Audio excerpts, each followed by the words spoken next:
Check the mic and make sure it sound right, boys.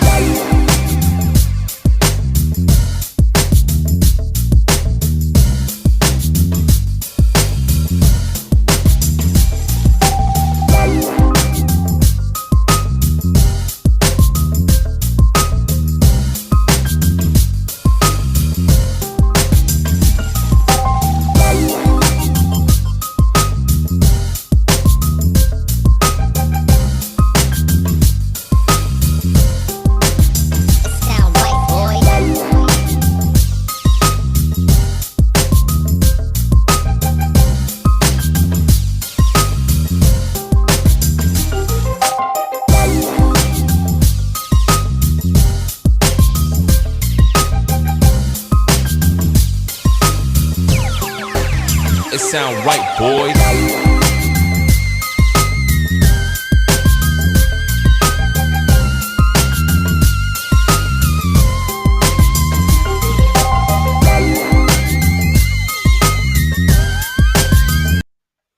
Boom, boom, boom, boom, boom, boom, boom, boom, boom. This is Jared Brown, Jared A. Brown of the Warriors Quest Show.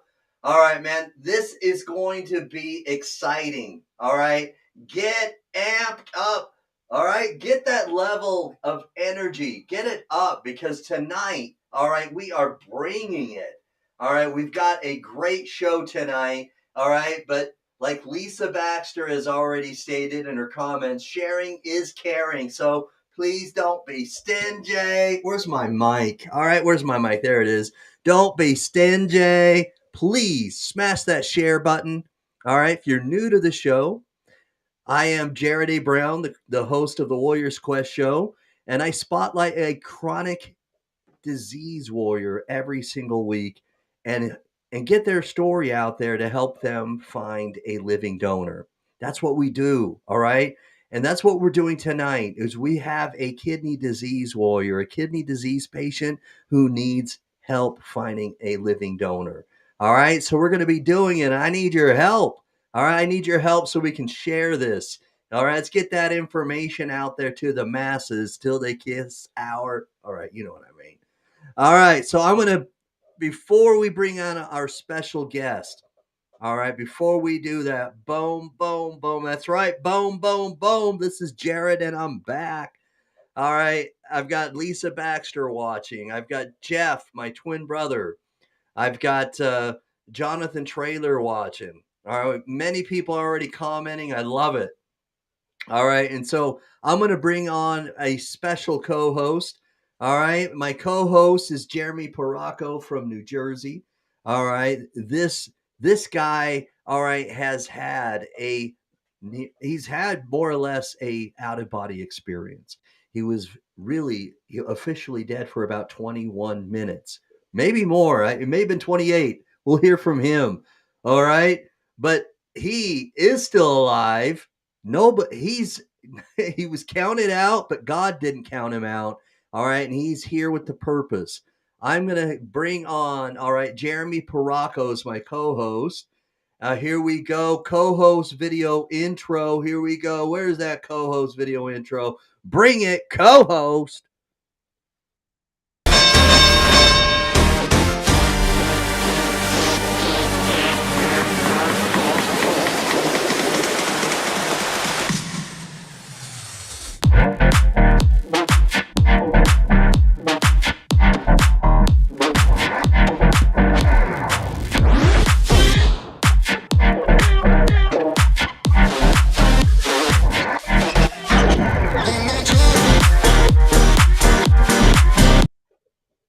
Boom, boom, boom. What's going on? What's happening? Good evening, Jared. Good evening, Jeremy. How you doing, my brother? I'm alive. Good. Alive is good, you know. That's the best way I can say it right now. All right. Well, alive is good, and I'm glad to have you on board. I'm glad to have you as my co-host. I may have been off on the minutes. I mean, how long were you, how long were you dead? Was it 21 minutes, 28 minutes? It was 21 minutes, but I looked at the notes. All right, that's what I thought. I thought it was 21. I was 21 minutes with no heartbeat. Incredible. That is incredible. So life is short. My twin brother Jeff here. Forgive all, love all, and hold no grudges. Life is short. So Jeremy, we've got somebody that my twin brother has introduced me to because our original guest has rescheduled due to health reasons. And this guy, you and I both, I sent you the link, you know, the National Kidney Registry link, right? NKR. Yep, I read it. Yeah, you and I have already read it. It's pretty interesting. It's Nick. His name's Nicholas Gatti. He goes by Nick. 68 years old, but he looks younger than I am. He's got a great young looking face, he's got, he's married with 2 adult children, 4 young grandchildren, which is awesome. And it reads that, that he's been an executive chef in the New York City area for the past 30 years in restaurants. How impressive is that? That's really cool. I need to get some recipes. Yeah. And he says he received his initial training, at the Four Seasons restaurant. And I hear that the Four Seasons rocks. I hear that that is just a really good restaurant. I've eaten there. Have you? Do you like it? Yes. All right. Oh, yes. All right. We'll have to talk to him a little bit more about that then. All right. So anyway, please, again, don't be stingy. All right. Please share. Don't be stingy and please share it. All right. And we're going to get this guy's information out there because we are much stronger together than we are alone. And when we share, we care. All right. So please care and share. All right. Here we go. I'm going to give him a VIP intro. All right. VIP treatment. Here it comes. VIP.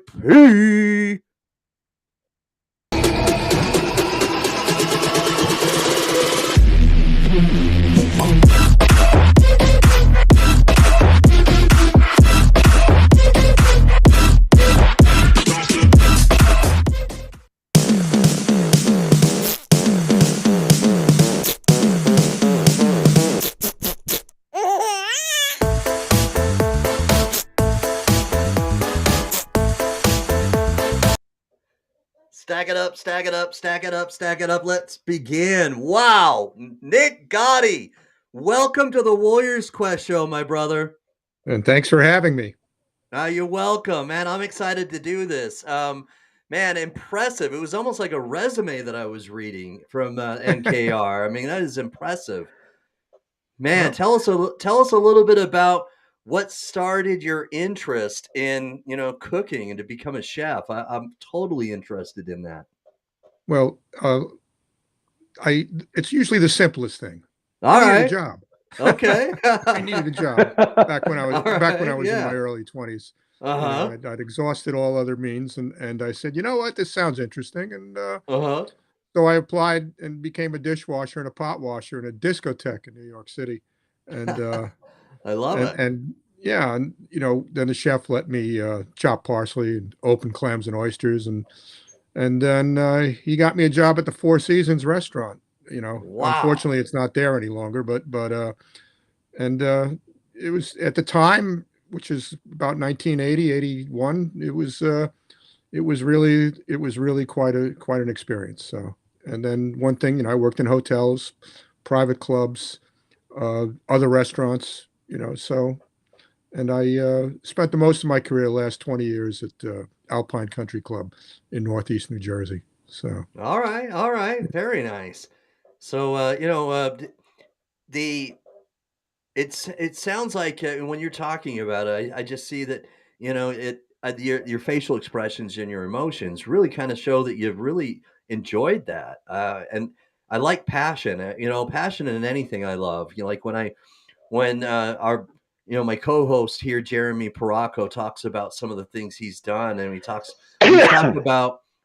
about his, God bless her soul, his late mother, his emotions, you can see the love that he has on his face. And so I love passion. And when you talked about that, you showed a lot of passion in your face, so you must have really enjoyed it it may have started out as just needing a job, but it sounds like you really must have enjoyed it if you stuck it out and you did it for so long.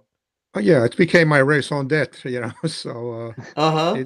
yeah. So it just, became my, my defining existence, and put my kids through college, paid my mortgage, and so I was happy to have it, and anything that could make me better doing it, I would, and so I got to do a lot of things. I got to see some countries, eat in some Michelin 3-star restaurants around the world, and Wow.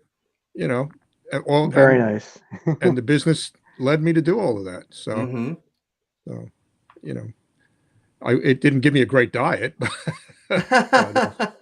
you know, but Whoop. that's on me, So Yeah, right. That the onus is on you. Okay. yeah, but it was a good experience, London, Paris, Rome, it Wow. was it was a lot of good stuff. Very cool. Yeah, So, reading a little bit more, I read that you also enjoy chess. So, the thing I love about chess is that it's very strategic. yeah. And, it's you've got to be calculated, if you know what I mean. And sometimes you're thinking about something you may be doing much later and you're setting things up, so I like that. So, what's what do you enjoy most about chess? Uh, well, I started playing seriously in the 80s was because we didn't have a lot of money, and it was inexpensive to join the local club and get out and be social with people. Uh-huh. And then you just enjoy the friendly competition. And back when I was doing it, it was very friendly. And it's like anything else. You strive to be better at something, Right. and that was basically it. It was striving to be better, playing some good people, getting better, being taught, teaching. All of those come into play. So and the strategy of the game is the strategy of the game. Uh, some you win, some you lose, Some but lose, but yeah. you know, but it's a lot of fun. It's an old game, and it's an ancient game, and It is. a lot of Yeah. fun. It's a game And of that's strategy.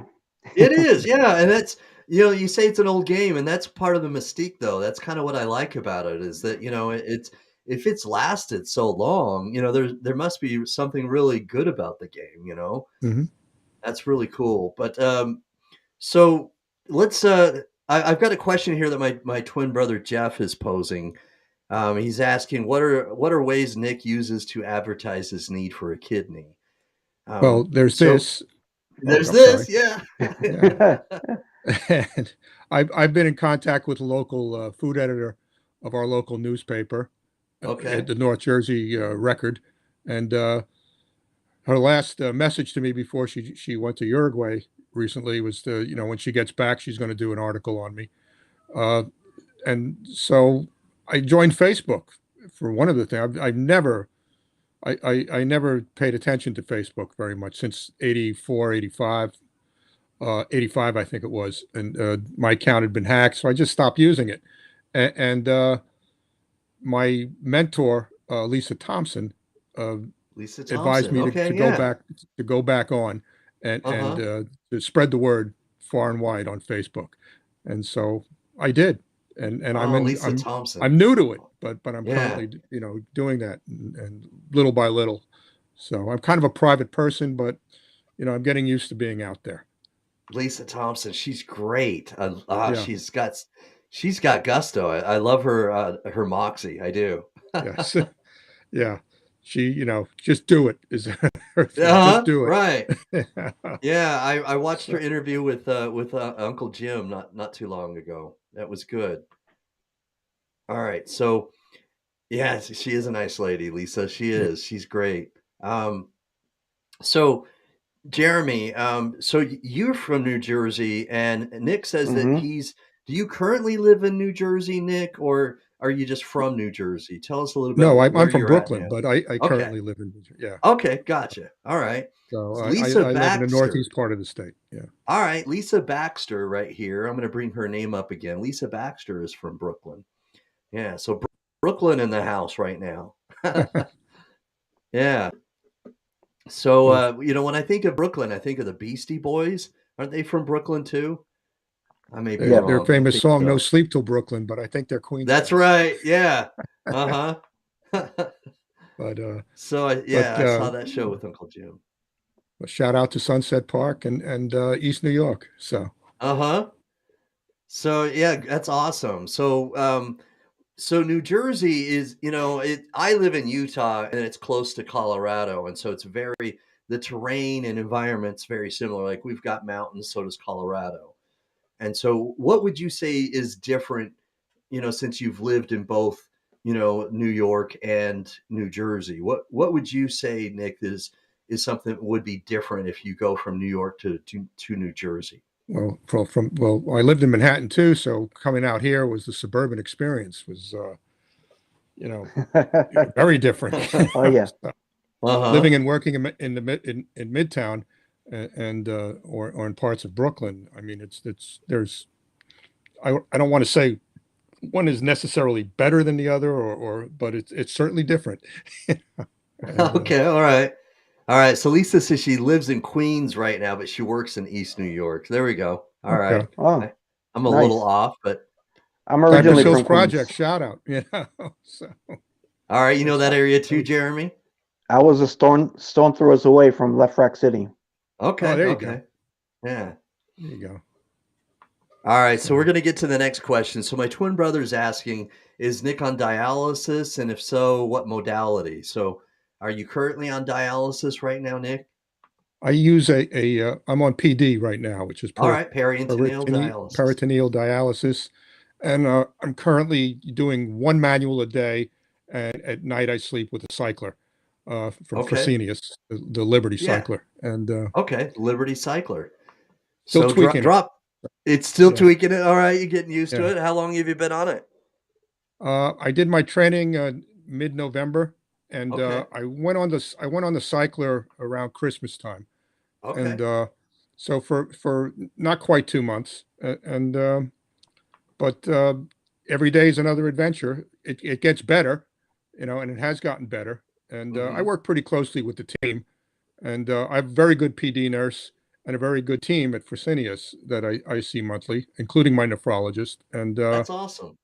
a good, very dedicated dietitian, social worker, and working in conjunction with my PD nurse, and Okay. uh, and we're constantly tweaking the treatment, and I tweak it a lot on myself, as my You make some dietitian said. adjustments. Yeah.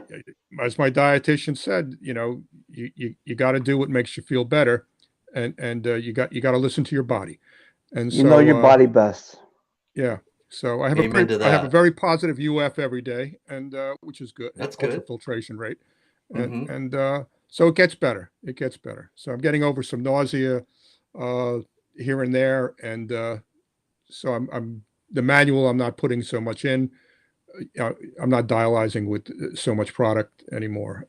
So that's helping a lot, and I think we're going to work. I'm going to see the nephrologist this Friday. I'm going to see the team this Friday. I'm going to talk about getting registered for Okay. kidney in a couple of other locations, Hmm. uh, and that's all part of it. They work really good counseling you and helping you with your treatment. So you know I'm very happy with them all. Oh man, that means so much to hear that. Jeremy knows, right, Jeremy? That doesn't always happen, right? No, and not always. I wish it wasn't true, but sometimes I mean I went through it trying to get my first not my first, my second transplant center where I had a living donor lined up, and when I called them, they said, "I'm sorry, Mr. Perocco, you don't have anyone registered under your name." And I said, "That's impossible because I have a screenshot here of them registering." She took a screenshot off of her computer. And they said, "Well, we don't have anything here." I said, "Well, then um, that's what led me to go to Hackensack Hospital." That's where I'm registered right now. Yeah, that's what Hackensack? I. Yeah, Yeah, that's what I thought. When I Yeah, was reading your information from the National Kidney Registry. that's I what I'm thought trying it. to get into. Okay. Yeah, oh, okay. I hear It's things about that They're one of the yeah, Hackensack. best. Yeah, they don't do a lot of transplants every year, but they, I, my understanding is they come very highly recommended. My nephrologist did. Yeah. You can go to Barnabas in New Jersey too. I was registered there at one point, and and and I live closer to Hackensack. So if you get a Okay. transplant, you got to have a caregiver drive you back and forth several times a week, and Hmm. so it made Right. more sense for me from a logistical point of view. Mm-hmm. And I also live close to Presbyterian in New York City, so I'm right in that area, just above the George Washington Bridge, You're a and hop, skip, and a jump away. yeah, so I was told that I should register at New York Pres also, and so I'm going to do that. I want to consult with my nephrologist on Friday and see how this is all going to work. So um, Actually, New York Presbyterian is where I was a former employee. I was a okay, manager over there in Oh their wow. Central Cyril. Yeah. And it's funny because my director's name is also Gatti. oh, Wow, what a coincidence. Yeah, there you go. Lorraine A Gotti. small world, I tell you. Yeah, this is a Hmm. Yeah, small world. not a reason that No I know of, relation, but right? still, Oh, okay. yeah,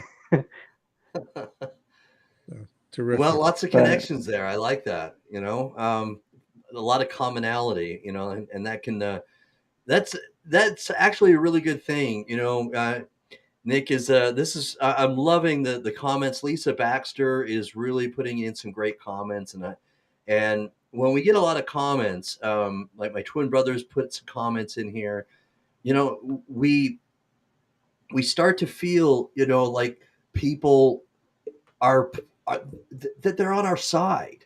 You know what I mean? And hmm when we feel like that, many times it's human nature when we feel words of encouragement, or when we're feeling that, when we feel like somebody else is saying, that I'm sharing this, and we feel positive direction, it makes us feel less alone. And I think that's so important. You know what I mean? empathy helps. Yeah, yes, Yeah, yeah. You have to have people on your team, or on your absolutely. side, or feel that they're on your side, So Which Uh-huh. is how I felt when I went to Hackensack. oh, really? I Okay, was great. I was always treated as the only patient that they had at that time. Yeah. That's Always. awesome. That's excellent. It really is, because yeah, and I hear good things about other hospitals, and then so for the most part, I'm going to generalize. For the most part, I hear really good things about many transplant hospitals, but it Hmm. doesn't always happen. And so, for the most part, every time I've heard anybody talk about Hackensack, I've heard good things. So Hmm. Jeremy said good things, and you say good things. I mean, it's kind of a trend here, so I like that. Well, the reason why I went to Hackensack was because that's where my cousin had also had her transplant for leukemia.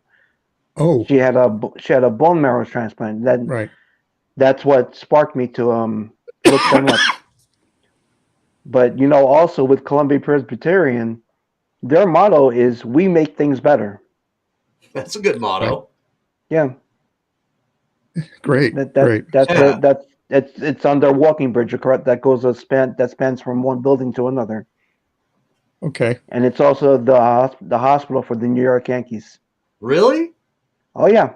Wow. So all the players they go there as well, huh? Hmm. I'm going to message you after we're done here, Jeremy, because I want to find out a little bit about the logistics of commuting there, parking there, that all that stuff, and Oh, definitely, I'll ask you definitely. those questions when we're off air. So, Okay, not a yeah. problem. Yeah, I mean, that's the beautiful thing about doing broadcasts like this, is bringing, getting connections, and the stronger the connections we have, again, I just find it's powerful, because then we're uniting with other like-minded people, or people that are going through the same thing or something similar, and this is cool that you have so much in common. I think this is great. Hmm. Right. So Nick, I want to go back a little bit to the cooking and your background. So you had kind of kidded that it wasn't so good for your health. So do you feel as if maybe that had something to play with how your health had maybe gone in such a way that maybe if you'd done things differently, or how do you mean that? Or, I, well, tell I, us a I little bit have about it. I have diabetes type, and it's not, it's neither, it's insulin dependent. So it's kind of type Mhm. 1.5. If Okay. people, Okay. there are people.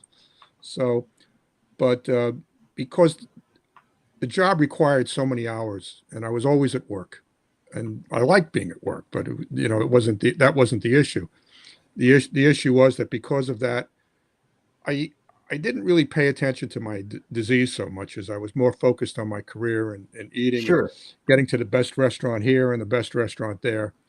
Oh And yeah. really, I never paid attention to my diet much. So I let the disease fall by the wayside, or my taking care of the disease fall by the wayside.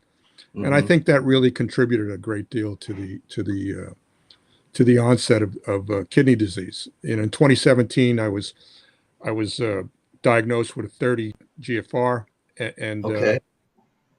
so it was still good, but even then, I didn't pay as much attention to that as I should have, and so I was pretty. I still am, and I was always pretty asymptomatic, but I think had I really gone on a much stricter diet routine, I think I might not have been put in. I might not have placed myself in the position that I have placed myself in currently. So Well, hindsight, it's Well, 2020, right? I yeah, mean, true. so we I'm have a just as question. Why do guilty. you need this kidney? What is the first thing you want to do once you get it? The first thing I'm going to do is get on an airplane and travel down to Petite Saint Vincent in the Caribbean. that But sounds good. but uh, but I can't travel. So I mean, I Hmm. can get up, I can get out, I can walk around, I can do things, but having this level of kidney disease and being on PD means I don't feel really that I can travel to the way I usually would travel. So and Right. and uh, and and uh, and I'm really looking forward to that. I'm 68 years old. I think I have some life ahead of me. I'm on an active transplant list. I have my health issues other than kidney disease sorted out. My A1C for diabetes is 5.5, and has Okay. been for a while now. Yeah, I take care Hmm. of that now. It's And, better than and mine. yeah, I'm 6.1. yeah, so, yeah, but we take care of it now that we've got kidney disease. So Hmm. Right. and so I think if once I get a successful match and or donor or cadaver that cadaver that works for me, uh, then I'm going to certainly take care of that kidney a lot better than I took care of the ones I currently have, and I'm just I'm just going to live life to the fullest extent that will allow me to do so. Well, So Okay. yep. Well, I hear that. I mean, I don't know. I mean, no, of course, I'm very religious and I read a lot of books.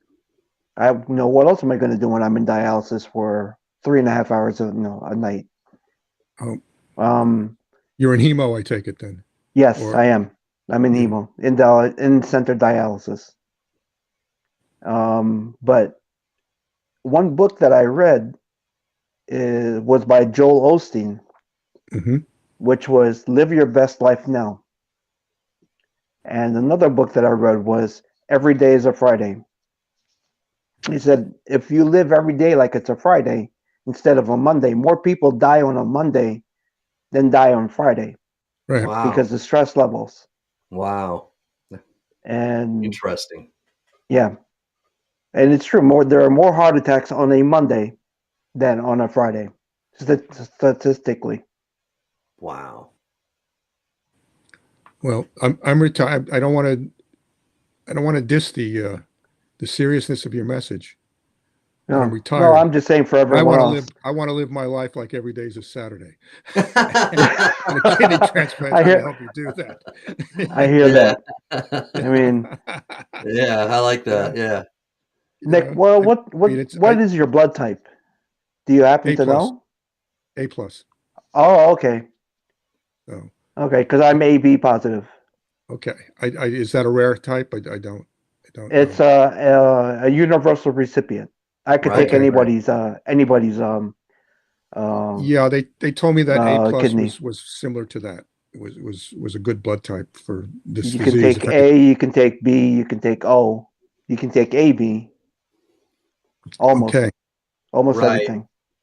But the really cool thing about being connected to the National Kidney Registry, NKR, is that they really promote the they promote it doesn't matter they promote the voucher, right? And so you can, regardless of which blood type you are, if someone isn't a match with you, then they'll use that data, and they'll Right. use procurement organizations and find a match.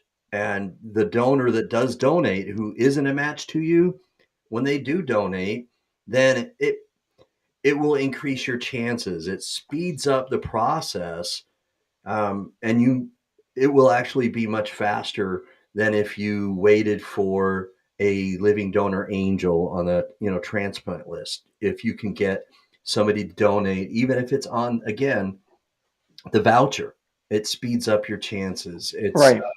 many of the people that I've interviewed recently that have had that. Shane Blanchard is one of them. It's not average, okay. And I'm not sure if you've had the pleasure or privilege yet, Nick, of meeting online, of course, Shane Blanchard, but he's a great guy. Wonderful personality, great sense of humor, and makes me laugh. But his cousin donated to him, or donated his kidney, but his cousin was not the right blood type. And Shane Blanchard is on the National Kidney Registry as well, NKR. And it was literally like a week and a half, maybe less than a week and a half later, after his cousin had donated to, someone else, right? A total stranger. It was either a week and a half later or less than a week and a half later, Shane Blanchard got the call that they had found a match for him, and it put him up and increased his chances, and they Yeah. found it. And so it's wonderful to find a living kidney donor, but regardless whether they're the right blood type or not, man, the NKR does a fabulous job of Oh, yes. promoting the voucher, and I think that's awesome. They do a really good job of doing that, and I think that if we can continue to do that, then And Jared, as you know, I was reading up on the voucher. A person mhm. can have up to 5 vouchers. Yes, you're right, and so that's it's powerful. It really is. Hmm. The more I learn about the voucher, the more I hear about other people who have done it. I just want to be able to share that information to more kidney disease patients, because if they're not already connected to NKR, I think they need to be. They really do. And I also, think Nick, yes. I don't know if you know this, but the director of kidney transplant is Dr. David Serrer, and he's in Hackensack. He's a nephrologist. Yes, Yeah. he's the He's the head director of nephrologist transplant. in the kidney transplant program. That is correct. Yeah. And he's a big advocate for um uh what do you call it? The for kidney chains, and also for the kidney exchange, and also for Mhm. the kidney voucher program. Okay. Right. All right. He's a big advocate for it. That's I'd, awesome. I'd like to Very see cool. I'd like to see some advocacy and the government get involved with promoting Yeah. tax benefits for people who donate organs, live who do live donation, uh, some kind of Right. benefit, some kind of cash Yeah. benefit, some kind of from the Tax government, benefit. Yeah. some kind Something of Something. to help. Yeah. something that you can just roll off your income taxes if you're a high earner, or get some kind of cash benefit. And also, I don't think people who are potential donors who may want to donate realize how easy the surgery is. I understand it's performed laparoscopically in many That cases is Yes. now, correct. Yes, that's and right. and you can be. And That said, you can be up and around in a day or two. So Mhm. actually, the average person who donates is out of the hospital in less than a week. Yeah. And some of them are out of the hospital the next day because it's a Mhm. laparoscopic procedure, you know. Exactly. And I don't think people realize that. They think it's a major surgery, abdominal surgery. So, I mean, you know, it used to be. It used to They be, and used to that's why they you're used to exactly cut you. right, Jeremy. They used to cut you in half basically to get that kidney out. But right. now Yes. it's done because when I worked in Columbia Presbyterian, that's where I first started observing surgeries, and my first observance was a kidney transplant.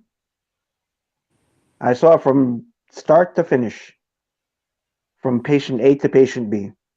Well, So it's funny, not really funny, but it's weird how an organ that's the size of your fist does all that work.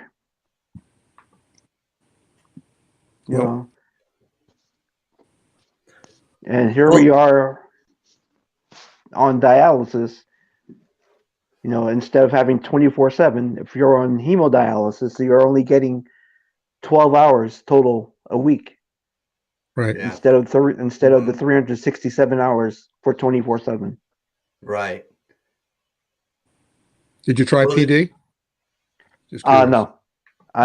I was approached to do PD, but because of my situation at home and how Hmm. far away the bathroom is, Right. um, they uh, they didn't recommend it. Okay. wow. Okay. Okay. And plus, I don't have the room to store all those supplies. Right. There is a lot of that. I'm surrounded by it down here in my basement. So, Really? boxes, I mean, boxes of plus they, dialysis solution. You From know. oh yeah, Yeah. um, my whole thing is I want to separate myself from dialysis as much as possible. Uh, I see it as my job, you know, and me being on disability now, that's how I treat it as my job. And plus, I want to get out of the house. I like going to the center and meeting with people and interacting with my technicians. Oh, well, mhm. managing kidney disease is a full-time job. You It know, Oh is. yeah, You're oh yeah. exactly right. It is. so, It's a job. you know, It is. you don't have to apologize for it or make excuses for it. It just is. You It know. I mean, is. It is. I just got back my blood work because they took my blood work the week before last, and they took it again last Tuesday. And geez, just trying to keep your blood work within parameters is so hard. I Hmm. mean, every day before I go to the bathroom, after I come back, I weigh myself before I eat, after I Mhm. eat, just to make sure I'm within a certain limit.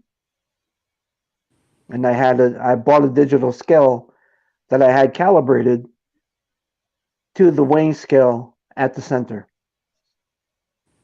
So I know exactly how much weight I've gained, especially over the weekend. Well, so You know, Nick, what I'd like to do is talk a little bit about your family because you talk about in the beginning of the your information on the NKR website. You mentioned that you have two adult or yes, two adult children and four young grandchildren. So family right there from the very beginning of introducing yourself. Who am I? My name is Nick and I need a kidney to live. I'm married with two adult children, four young grandchildren. So right off the bat, you're talking about your family. So you obviously part of your drive, part of your reason to move forward and have a better quality of life seems to be your family. And Grandkids. mhm, right. Grandkids. You know, Hmm. and whoever thought you'd have any, you know, but I've Right. got them, you know, Yeah. and watching them grow up is just a joy. You know, Hmm. that's all you can say about it. And my daughter, you know, is a teacher, works full time, and she also has to raise those 4 kids, and so she, so, and she does that well. And but I don't, because of all that time that it takes her, I don't really think she's a candidate for a donor. And my son and I aren't close, so that rules him out. Okay. And my wife's a cancer survivor, and she's the same age as me, and she's got a lot of concerns. So the thing about donors is you don't push them, and I learned that, you don't push them. You put the news out there, you let them know your situation. If they want to donate, they'll donate. They'll donate. Yeah. I hear you. And even if they don't donate, you can at least keep them as friends, That's But, right. If Right. you push them, you may lose that, so Yeah. And so, And all of that's those. very true. I mean, me being AB positive, I can take anyone's kidney. Mm-hmm. I come from a very large extended family. I have 18 cousins. And when they all found out that I had kidney failure, not one came forward to say, "Hey, Jeremy, I'd like to get tested to see if I can be a donor to you." Yeah. Not one. Not one. Wow. But you want to keep them your family, so don't blame them. There's a lot that goes. No, I don't. Personal decision. I said no hard feelings. I'm not gonna put the guilt trip on you. Yeah. Mm-hmm. I'm just that's glad important. That's the good way to be. Because like you, I have an adult son who's 26 years old. We're estranged. Mm-hmm. And the last thing he said to me was, "I hope you die waiting for your kidney." Oh, that's a shame. I'm I'm sorry to hear that. I saw him when my mother died, and and everyone saw me. They were like, "You don't look sick. You look healthy." I said, and I lifted up my shirt. I said, "Look at these stroke marks. Does this show that I'm healthy?" I said, "No." I said, "You're seeing stuff on the outside. I'm wearing a suit because it's my mother's funeral, so I'm gonna look my best, of course." And they said, "But you really don't look sick." I said, "That's because I take care of myself. It's a 24/7 job, right, to stay as healthy as you can be, especially when you're trying to get on the transplant list." Right. You can't cut your treatments short because it'll show up. You can't. You have to keep your phosphorus within limits. You have to keep everything within limits. You have to be within a certain BMI index. Mm-hmm. I believe in Hackensack the cutoff is 35. Oh, body mass index. Yeah. I mean, my body mass index is 29. Yeah, I'm slightly overweight, but I'm okay. Yeah. Well, I've lost 20 pounds since I went on PD. So, Wow. All right. Wow. Well, a lot of liquid, Yeah. And you're taking off the fluids better than it sounds. You're taking off the fluids, the IQ, what KTV, whatever it is. KT over V. That's gone up over 4, and the creatinine is dropped from 6.3 to 4.3. So I'm doing okay in that department. So okay, it's working for me. We're just tweaking the treatments to keep it working. So blood pressure is good too. So go ahead. I'm sorry.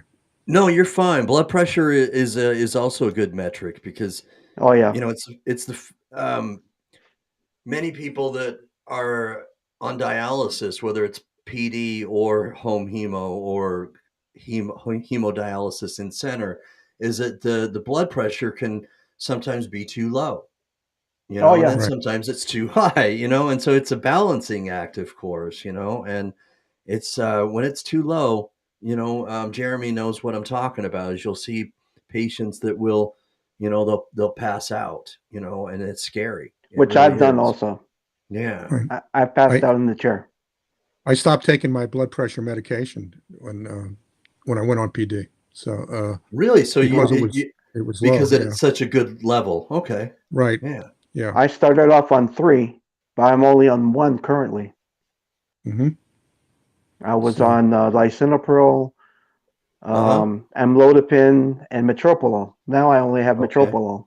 no, That's it. now I have the nephrologist put me back on a half dose of valsartan and cut out the amlodipine and cut out the HCTV, TZ, and the Hmm. valsartan. Huh. So Okay. she's done well with me, and she listens to me when I tell It's her, a look, good to That's have a good. very good. It's It good to have is. a good relationship with your nephrologist. Oh my I gosh, told them it's so all, powerful. I So told them all, powerful. look, I felt better before I went on dialysis. I said, on here.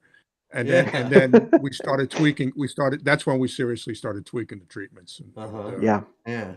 So now I That's feel pretty good. I mean, oh my god, it's so powerful when you feel as though your nephrologist is listening to you though. Yeah. oh, that's key. It's It key is. because they know that if I don't feel good, I'm on my phone texting my nephrologist. Yeah. Yeah, because it really to me it's an indication that your nephrologist cares. You know what I Hmm. mean? Because if they didn't care, they wouldn't really listen. You know what I mean? And that's a great indication that there's a level of care involved if they're listening to you. That's awesome.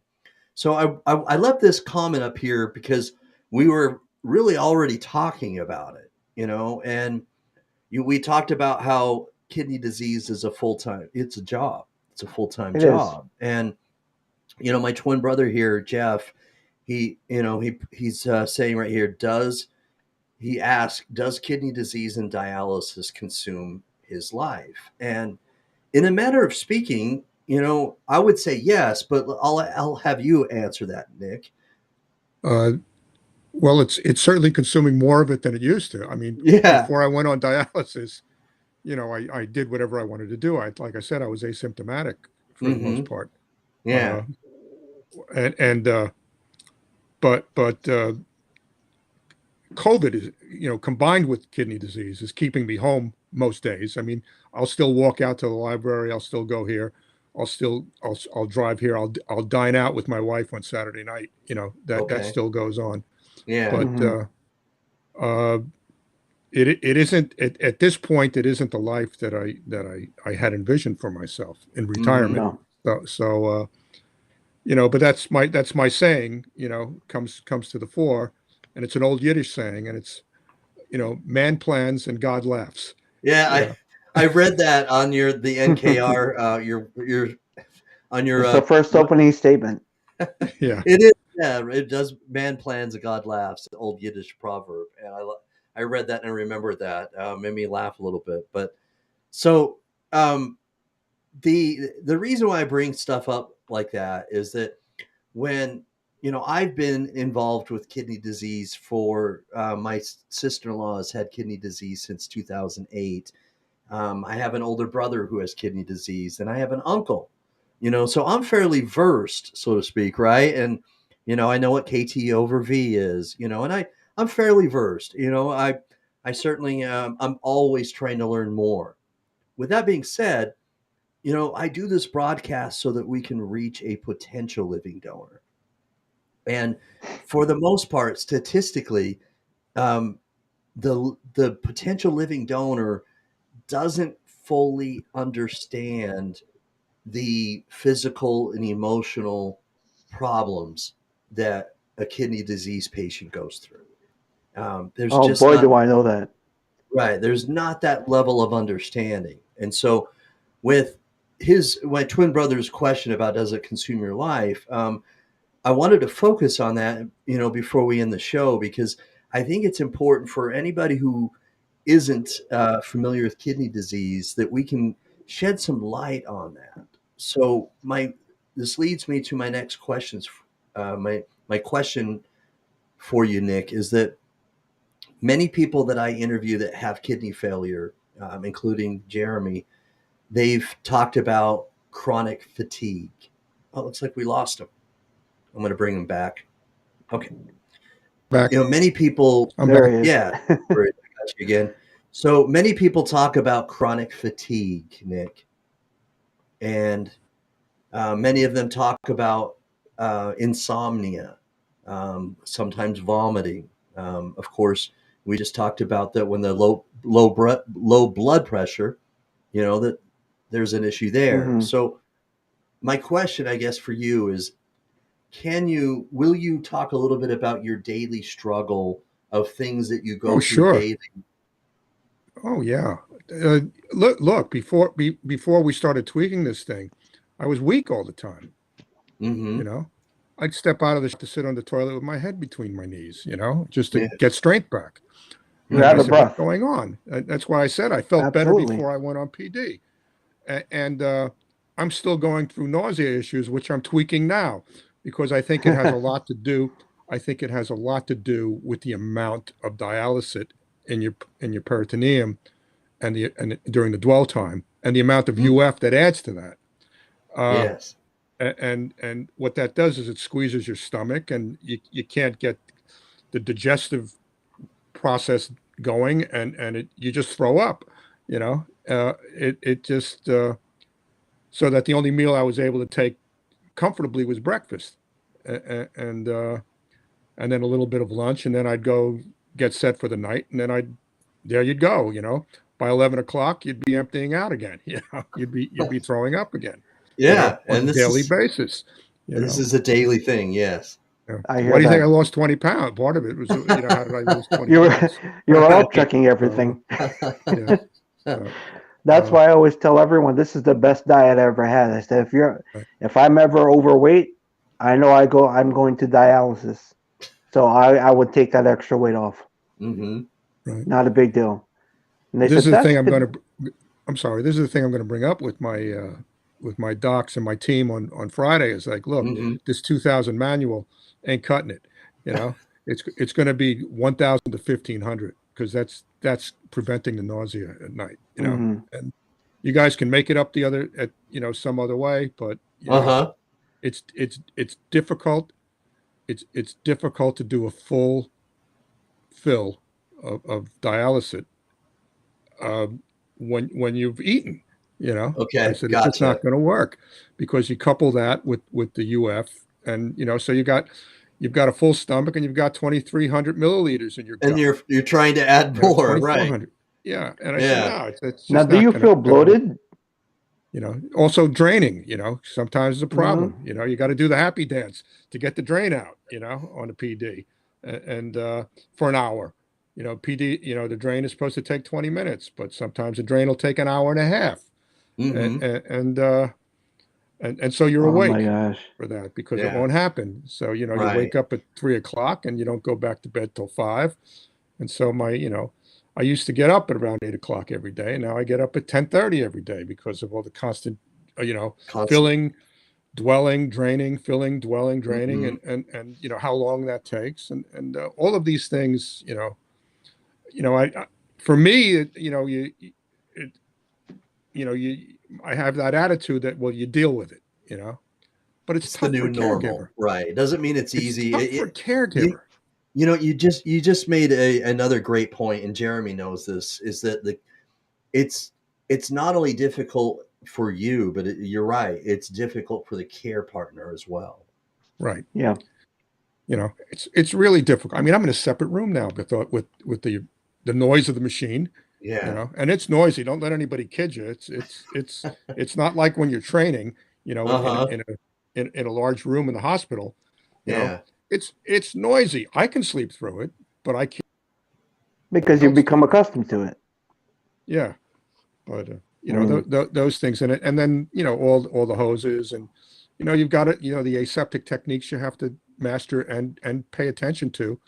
Oh I've yes. not had peritonitis, but That's I good. don't That's want I good. don't want to experience Right. it, and so all of those things, and so it's just something it's like Jeremy's said, it becomes part of your job, Yeah. all of these things, so, and thank God I'm retired. Well, I don't know what I'd be That able to does do give if I had to right. go make a living, on You're top of right. this. You're right. Many kidney warriors that are on dialysis, um, it's difficult for many of them to work and have a full-time job.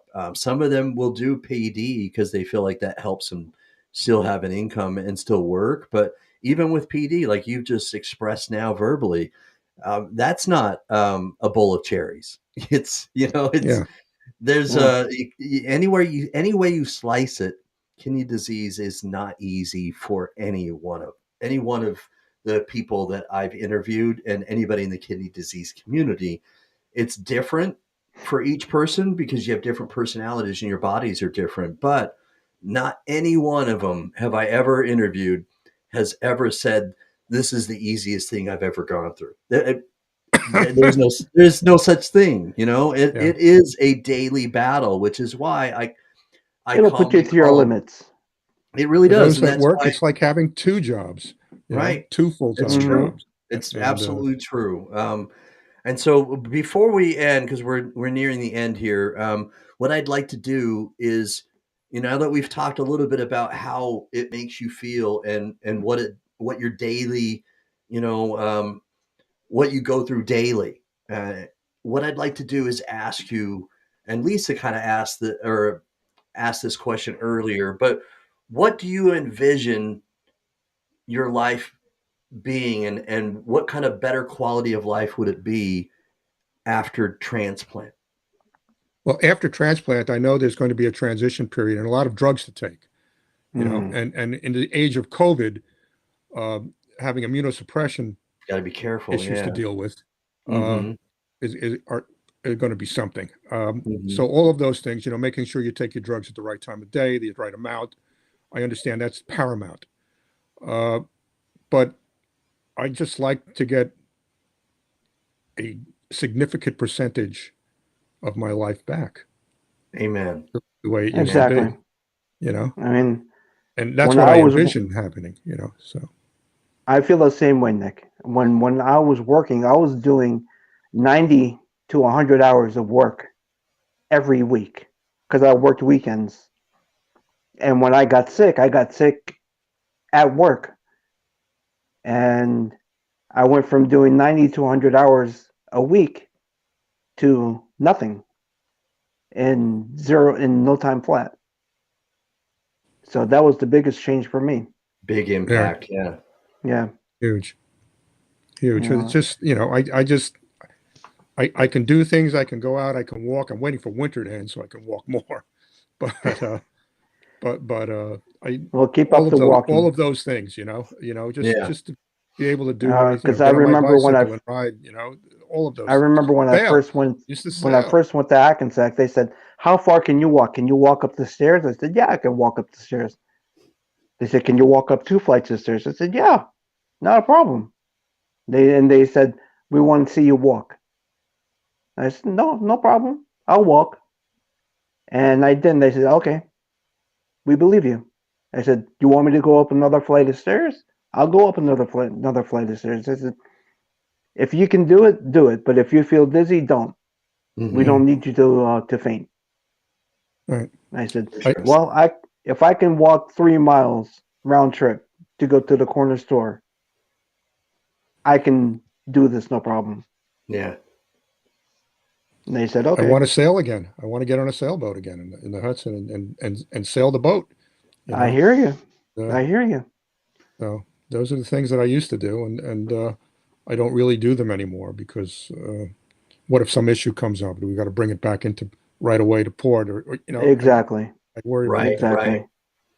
Exactly. It's But even though it's more portable, so to speak, than someone who's in center like Jeremy, it's still problematic because the machine is you still You have still got a to plan. right, you still have to plan it. You have there's a to lot make of sure you're planning, right? right, and then you've got to make sure that you're in a sterile area when you're using it. I mean, there's just it's it's still very problematic, and that's the Mhm. point that I try to really make for those that aren't familiar with this disease is that because again, like what Jeremy said, is that oftentimes they look at these kidney warriors, you two, and they make that mistake and say you don't look sick. Well, you know what? Sometimes sickness isn't on the outside. No. Like in the when we read in the Bible, many people that were sick, they looked sick on the outside because we didn't have all of the medical and advances that we have today, and they genuinely Exactly. looked sick. You know, um, But okay, sickness doesn't always have to appear on the outside. Okay, No. you can't say that someone's going to look sick when their kidneys are failing because yeah, they may be bloated, but someone who's bloated may just look maybe moderately, overweight, and who's to say that that's because of bloating? If someone doesn't know you, they're not going to think that you look sick just because you're bloated. And there are just so many misconceptions by looking at someone's appearance. And I get it. Okay, it's human nature. It is. We do that. We do it without thinking. We see, we look at somebody and we look and we make a quick sort of judgment. We do it without even thinking.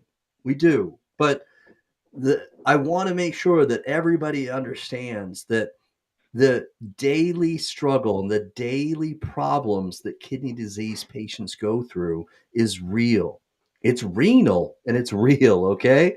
You Yeah, guys, I like you're that. Yeah. yes, you're literally what I call warriors, and I mean that with respect, is that you're going through insomnia, you're going through, fatigue, chronic fatigue. When I say fatigue, I don't mean you're just tired like you could sleep. I mean chronic fatigue where you're literally zapped of energy.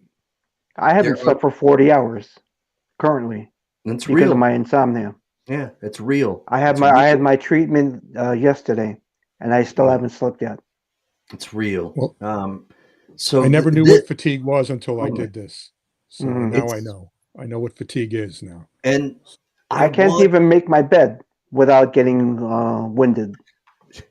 so we've got someone the lovely Thelma Warner is watching in comments and she says tell me about it. She knows exactly what you guys are saying. Thelma is by every description a warrior. She's a heart transplant recipient who's currently on dialysis because of kidney failure. Isn't that powerful? It's just incredible what this lady, she just is inspiring to me. And um, thank you for watching, Thelma. Shout out to you and for commenting. I appreciate your comments and I appreciate you Tough as following. nails. Tough as Yes. Oh yeah, Um, God. so, and again, I know I sometimes get really passionate, and you can see it in my face and the way I talk. But I really want to make a difference, and I want to make a difference today on your behalf, Nick, because it's so important that people that aren't connected to this disease, that are someone who may be listening either live right now or as a replay later, try, has a just a sliver, okay, just a glimpse of what your daily problem or struggle is, and if they can, they're not going to totally get it, but if they can have just a sliver, okay, and with you explaining it and telling us and on this broadcast explaining that it's not an easy life and it's a low quality of life. If they just understand low quality of life, okay, just those words and understand that statement, if they can live my life for 2 hours, it's that's it's all. That's all they need to do.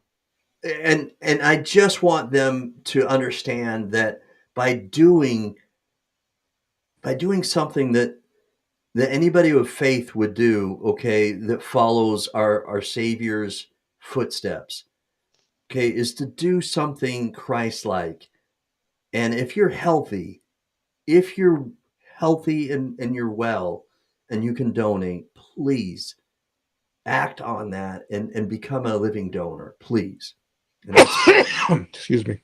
I believe they call it being an altruistic donor. yes, when you're a total stranger and there's no Hmm. connection at all to Nick and you've never met him before. Altruistic is someone who's never had any sort of connection, never met you, and never had any affiliation. So, yes. It's like what my mom said before she passed. I don't know what you're going through, but I can see. I can only say, I can feel what you do, what you're going through, but I don't know what you do. Hmm. I don't know how you survive. And it's true. I mean, even my girlfriend, she says, "Why are you so depressed? Why are you being this way? I don't like it." And I said, "Because I need a kidney, and thank you for volunteering to donate to me when my family won't even Yeah. donate. But until you live my life, you'll You never don't know. understand. You don't understand. It's the No. truth. Well, guys, I'm super happy we did this. Nick, it's been a pleasure to have you on the Warriors Quest show to get to know you a little bit, and I'll continue to follow. I'll continue to follow you. I mean, you've got a great connection in Lisa Thompson, and so I have no doubt that she's gonna do what she can to help you. She's a great advocate. And I'll continue to share this myself. I know that that Jeremy has a lot of passion and wants to help, and he has a love for helping people as well. And so, Hmm. thank you so much for coming on. Well, What I'd like to do just very quickly is um, what I call shout out time. Okay, so I'm gonna have to change this graphic and make it a little bit smaller because it ends up taking like, too much of, my guest space right there, but shout out, okay? And you got a picture of me, shouting. So, whom would you like to shout out right now? Say thank you or give some sort of, accolades, props, whatever, kudos. Whom would you like to shout out, Nick? I'd like to shout out to all the members of the Alpine Country Club and the people who have known me, who are now following me on Facebook or friended me on Facebook, and really have given me great wishes, terrific wishes, and I appreciate it all. I really do. Thank you. Awesome, Hmm. awesome. Well, I will Well, definitely follow you on Facebook, Nicholas. Thank you. I look forward to it. yeah, you Hmm. guys need to get more connected. You have so much in common. That's awesome. Please, the more we get connected, the stronger we are. I always say, honestly. Mhm. So God bless. God bless. Thank you so much, guys. Thank you, Jeremy, for co-hosting, and thank you, Nick, for coming on. All right. Have a blessed evening. Okay. Hey, thank you Same to very you, much. Jared. I appreciate it. Yeah. Thank you. All right. All right. Bye bye. Bye. All right, you guys. So we've heard from Nick Gatti. Um, such a pleasure. Such a pleasure. I mean, a love for his family, love for his grandchildren, and talks so much about how his life can change. And that's what I wanted to focus on a little bit more and emphasize is that the quality of life, all right, can change. And that's what we can do is we can make a difference. We can make a difference and make his life a better quality of life. All we really need to do, okay, is get this information out there.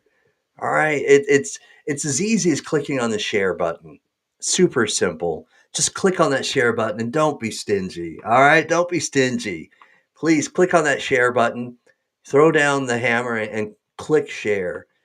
So that's the first step. And the second thing, all right, that we can do is if you are healthy, if you're well enough, all right, and you can donate yourself, then please, I'm going to put the information out there again right here. Okay. It's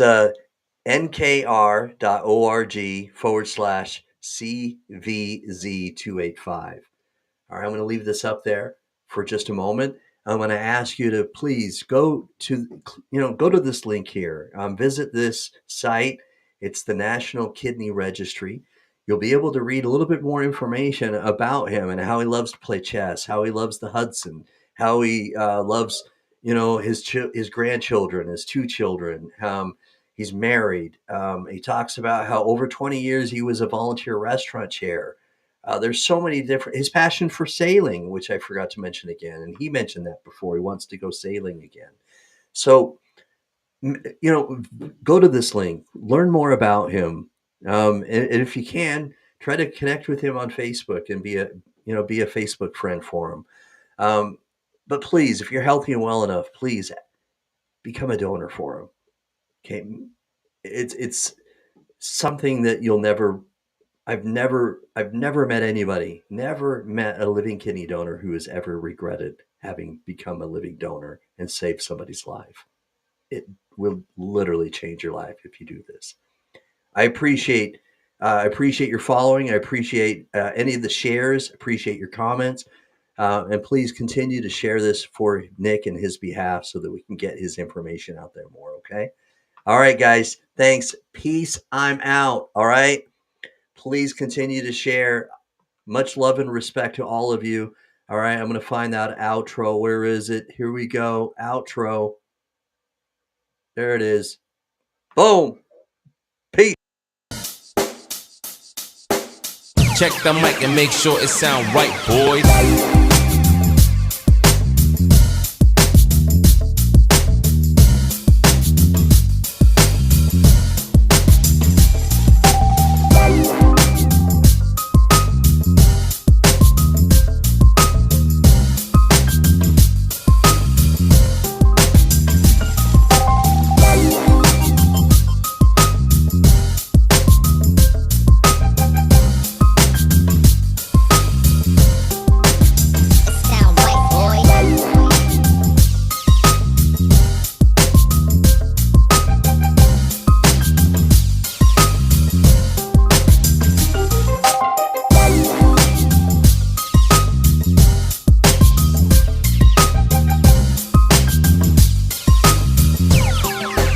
It sound right, boys.